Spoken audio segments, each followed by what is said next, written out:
I'll start off today's lesson with a story. One day, I was walking down the hall at school when I ran into a student I had taught before. "Oh, hey."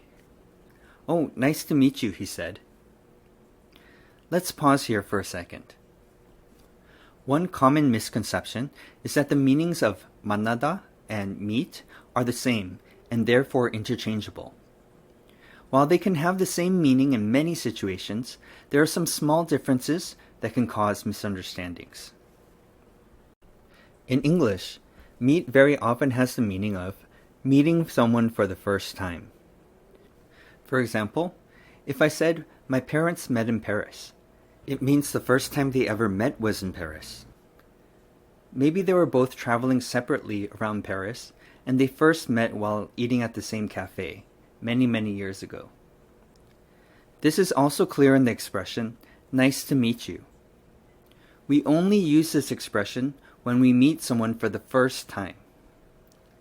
It's the same as 만나서 반갑습니다. If you use this expression to someone you've already met, they'll think you don't remember them. This is why it was strange. I know my student. He was smiling, and I could tell he remembered me. So afterward, I thought about why he said that. And that was when I realized that meet and 만나다 can be used in different ways. Here's another example. I was doing language exchange online last year, and my partner was talking about her friends. I asked, "When did you meet them?" She replied, "I meet them when I go to my hometown." Again, the problem was what we meant by the word meet. I was asking when she first met her friends. Did she meet them in high school? Were they childhood friends? She thought I was asking about when she hangs out with them. So if you say, "I met my friend yesterday," it sounds strange. It sounds like you just met them and became friends right away. Of course, 만나다 can have this meaning as well, but this meaning is much stronger in the word meet. Another way meet is used is to specifically mean to come into the presence or company of someone, or gather together. This refers to the moment two people first make contact, when they first get together.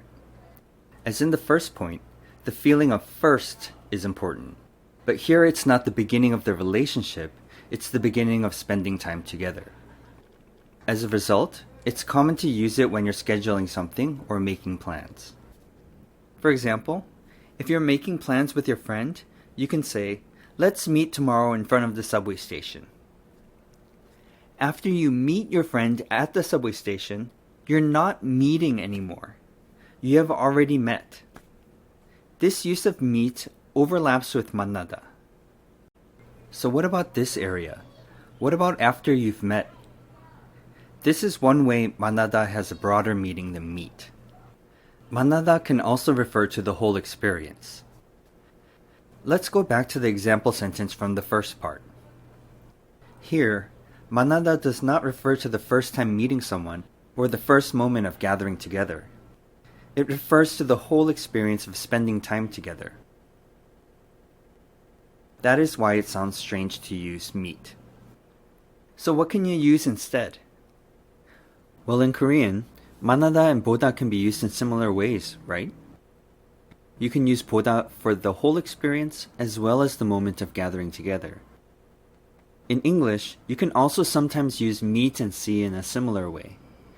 And while meet can't be used for the whole experience, are you still following along? Here's one bonus difference. Now we have meet and see and 만나다 and 보다. In Korean, you use 만나다 and not 보다 to mean to date, right? Well, in English, we use see and not meet to mean to date. For example, we wouldn't ask, "Are you meeting someone these days?" Instead, we would ask, "Are you seeing someone these days?" I know, it's complicated, right? In summary, meet often has a strong feeling of the beginning, either the first time you meet each other ever, or the first moment you come into contact. C is closer to the common meaning of 만나다, both for hanging out and for dating. So let's go back to the beginning. What should my student have said? That's right. Nice to see you again.